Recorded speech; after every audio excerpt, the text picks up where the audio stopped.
గ్రామ పంచాయతీ పెద్దలకు, ప్రజలకు, అక్కజల్లలకు, అన్నదమ్ములకు ప్రతి ఒక్కరికి, నా బంధువులకు, నా కులస్తులకు, స్నేహితులకు ప్రతి ఒక్కరికి పేరు పేరున నా హృదయపూర్వక నమస్కారాలు.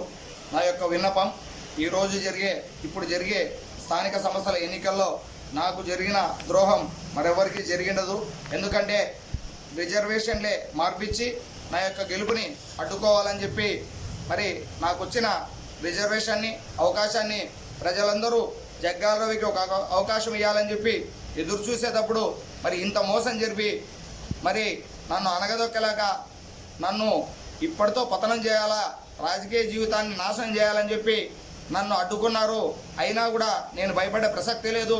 నా వెనకల డబ్బు లేకున్నా, ఆస్తి లేకపోయినా నా ప్రజలు ఉన్నారు. నా గ్రామ ప్రజలు నన్ను ఎంత అభిమానిస్తారో, ఎంత ఆరాధిస్తారో వాళ్ళ గుండెల్లో నేనున్నాను.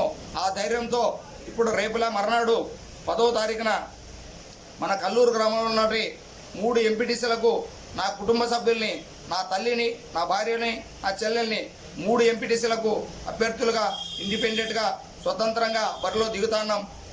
మీ మీద ధైర్యంతో, మీ యొక్క ఆశీస్సులు, మీ ఆదరాభిమానాలు, మీరు నన్ను గెలిపిస్తారనే ఒక నమ్మకంతో నేను ఎవ్వరి బలం లేకున్నా, ఏ పార్టీ అండ లేకున్నా, రాజకీయాలకు అతీతంగా మీ యొక్క కల్లూరు ప్రజల మీద నమ్మకంతో నేను బరిలో దిగుతా ఉన్నాను. దయచేసి నేను చేసిన సేవలకి మీరు నాకు ఇవ్వాల్సింది ఒక్క ఓటు మాత్రమే. చేతులెత్తి నమస్కరిస్తానా. నా దగ్గర ఇంకేమీ లేదు. నా దగ్గర డబ్బు లేదు, ఆస్తులు లేవు, అంతస్తులు లేవు. మీ యొక్క అభిమానం, మీ యొక్క ప్రేమ, మీరు చూపించే ఆదరణ అంత తప్పితే నా దగ్గర ఏం లేదు అనే విషయం మీ అందరికీ తెలుసు. మరి ముఖ్యంగా నా ఆరోగ్యం కూడా సహకరించదు, అది కూడా మీకు తెలుసు.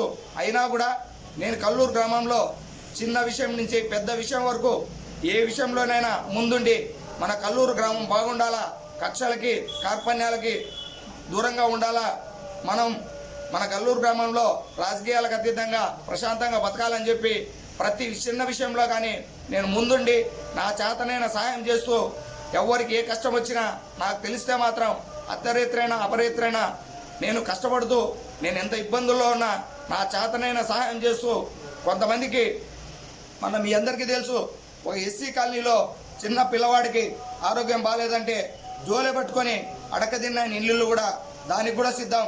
ఎందుకంటే మన కల్లూరు గ్రామంలో అదే కాదు, ఇంకా ఎవరికైనా ఏ కష్టం వచ్చినా నా దగ్గర ఉన్నా లేకపోయినా అప్పు చేసైనా అడకదేనైనా మన గ్రామం కోసం నేను ముందుండి నేను వాళ్ళ కష్ట సుఖాల్లో, నా బాధల్లో వాళ్ళ బాధలు నావనుకొని నేను చేస్తానని చెప్పి మీ నమ్మకం ఉంది.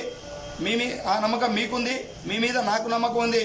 దయచేసి ఎవరిని ఏం ఆలోచించకుండా నేను ఏ రాజకీయ పార్టీకి కానీ, ఏ ఒక్క కులశక్తులకు కానీ, వాళ్ళ కుమ్మక్కు కానీ, ఏ ఒక్క విషయంలో కానీ ఎవరికి నేను తలొగ్గే ప్రసక్తే లేదు. మీకు తల వంచి నమస్కరించుకొని అడుగుతా ఉన్నా, నేను ఇన్ని సేవలు చేశాను. సేవలంటే 1, 2 కాదు, నాకు శక్తికి మించి ఈరోజు జగ్గాల స్వర్గరథ రథం బస్సును పెట్టాను. ఎవరు స్వర్గస్థులైనా శ్మశాన వాటికి వరకు ఎప్పుడైనా ఎవరికైనా కులాలకు మతాలకు అతీతంగా ఎవరు ఫోన్ చేసినా ఆ బస్సు పంపిస్తా ఉన్నాం. ఆ బస్సు ఉండగా ఎంతమంది బంధువులు లేని వాళ్ళు, పేదవాళ్ళకి ఎంత ఉపయోగపడుతుందో మీ అందరికీ తెలిసిన విషయమే. అదేవిధంగా ఈరోజు కల్లూరు పంచాయతీలో ఎక్కడ చూసినా 10 మంది కూర్చోవడానికి, ఎక్కడో గుంటూరు, నరసరావుపేట, విజయవాడ ఆ సైడు చూసిండే బెంచీలు ఈరోజు మన పంచాయతీలో దాదాపు 40 బెంచీలు. ఎక్కడ చూసినా జనాలు కూర్చునేకి నీడ ఎక్కడుంటే అక్కడ, బైపాస్లో కానీ, పాతకల్లూరు కానీ, ఎగుపల్లి కానీ, కొండ కింద కానీ, ఇంద్రమ్మ కాలనీ కానీ ప్రతి చోట బెంచీలేసి నా సొంత డబ్బుతో మన ఊర్లో బాగుండాలా, మన ఊరు కలకల్లాడాలా, అందరికీ సౌకర్యంగా ఉండాలని నేను చేయడం తప్ప, నేను ప్రజల కోసం కష్టపడడం తప్ప, శివరాత్రులు, కృష్ణాష్టములు, రంజాన్లు, కులాలకు మతాలకు అతీతంగా పండగలు, పబ్బాలు నేను చేయడం, నా ఖర్చులతో చేయడం, అడకదిని చేయడం, చందాలు చేసుకొని చేయడం తప్ప, నేనేమన్నా ఎవరిదాన్ని ఆస్తులు బీక్కున్నానా, దౌర్జన్యం చేశానా? నా ఒక్కరి మీద నా ఆరోగ్యం సరిగలేదు. నేను కష్టపడే కష్టాన్ని మీరు అభినందించాలి పోయి కక్షలు కట్టి రాజకీయాలు కుమ్మక్కులై ఇంతమంది నా మీద కక్ష కట్టే అవసరం ఏముంది? సరే, మీరు కక్ష కట్టుకోండి, ఏమైనా చేసుకోండి. నా ప్రజలు, నా ఊరి ప్రజలు, నా ఆత్మీయులు, నాకంటే పెద్దవాళ్ళు అందరూ నాకు అండగా ఉంటారనే ధైర్యం నాకుంది.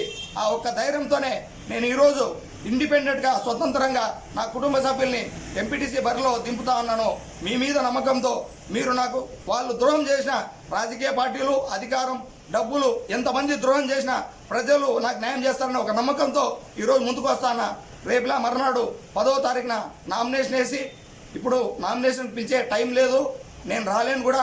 ఇప్పుడు ఉన్న పరిస్థితుల్లో నేను నామినేషన్ వేసినాక ప్రతి గడపకాటికి మీ చేతులెత్తి జోలె పట్టుకొని నేను నా భార్య ఓట్లు అడుక్కుండా, మీరు ఎవరిని చూసైనా ఏమైనా అనుకోండి, నాకు ఇదొక్కసారి ఇంత పట్టుబట్టినందుకు వాళ్ళ పట్టుని ఏమైనా అనుకోండి, నా కోసం నా యొక్క కష్టాలను చూసైనా మీరు దయదలచండి. మీరు నేను చేసిన సేవలకి గుర్తింపుగా నాకు ఏమి ఇవ్వద్దండి, ఒక్క ఓటు ఇవ్వండి. ఆ ఓటుతో నా ప్రాణం పోయే వరకు, నా కొన ఊపిరి ఉన్నంత వరకు ఈ గ్రామం కోసం నేను కష్టపడతానని చెప్పి తెలియజేసుకుంటా ఉన్నా. మీరు చేయకపోతే నేనేం బాధపడను. ఒకవేళ నా తప్పులుంటే క్షమించండి, లేదు నేను ఈ ఊరికి పనికిరాను, వీడు సరైనోడు కాదంటే నాకు ఓటు కూడా వేయద్దండి, దానికి కూడా నేను సంతోషపడతాను. ఎందుకంటే నాలో పనితనం లేదు, వీడు సేవ చేసేవాడు కాదు, వీడు రాజకీయం మనిషి అంటే డ్రామాల మనిషి, తప్పుడు మనిషి అనుకుంటే నాకు ఓటు వేయద్దండి. నేను నిజాయితీగా కష్టపడతాను, ఆరోగ్యం బాగులేకుండా 10 మందికి తల్లో నాలుకల వాళ్ళ కష్టాల్లో సుఖాల్లో ఉంటానని చెప్పి మీ అందరికీ నమ్మకం ఉంది, తెలుసు. మీరు దయచేసి, ఇంకా చాలామంది అంటారు వాని కాలు లేదు చేయలేదు ఏం చేస్తాడని. ఏ కార్యక్రమం చేసినా ఇక బండ మీద కూర్చొని ఫోన్ ద్వారా కానీ మైక్ ద్వారా కానీ ప్రతి కార్యక్రమం, మన ఒక చిన్న శివరాత్రి ఇదే నడి బజార్లో పెడితే 1000 మంది జనాలు వచ్చారు. కృష్ణాష్టమి చేస్తే ఊరు పట్టకుండా వస్తారు. మరి నేను ఏం చేసినా తప్పు, ఎవరికి ఏం ద్రోహం చేసినాను, నా మీదే మాట మాట్లాడితే జగ్గాల రవి ఎందుకంత కక్ష? నేను ఎవరి విషయాల్లో కానీ వ్యక్తిగతంగా కానీ నాకు ఎవరు శత్రువులు లేరు, ఎవరితో నాకు రంపులు రవాణా లేవు. ఎందుకు వచ్చే నా మీద సమస్యలు? ఇప్పుడున్న పరిస్థితుల్లో, నా ఆరోగ్య పరిస్థితుల్లో నాకు వ్యక్తిగత కక్షలు వద్దు, కార్పణ్యాలు వద్దు. నా శత్రువులు లాంటి శత్రువులు కూడా విన్నపం చేసుకుంటానా, నా మీద పగబట్టద్దండి. నేను కల్లూరు గ్రామ అభివృద్ధికి నేను డబ్బు సంపాదించుకోవాలనో లేకుంటే అధికార దర్పం నిలబట్టాలనో ఇంకోటో ఆశలు లేవు. కేవలం కల్లూరు గ్రామం బాగుండాలా, కల్లూరు ప్రజలు బాగుండాలా, అదొక సంకల్పంతోనే నేను ఈ రాజకీయాన్ని కొనసాగిస్తానను. అంత తప్పితే నాకు వేరే స్వార్థాలు కానీ ఇంకా అట్లాంటివి అనుకుంటే నేను ఈరోజు ఖర్చు పెట్టిన డబ్బులు నా దగ్గర ఉంటే మంచి మేడలు కట్టుకొని ఏసీ రూమ్లో తిరిగేవాడిని. నేను కేవలం ఒక రేకుల షెడ్లో ఉన్న అత్యంత సామాన్యునిగా బతుకుతానా.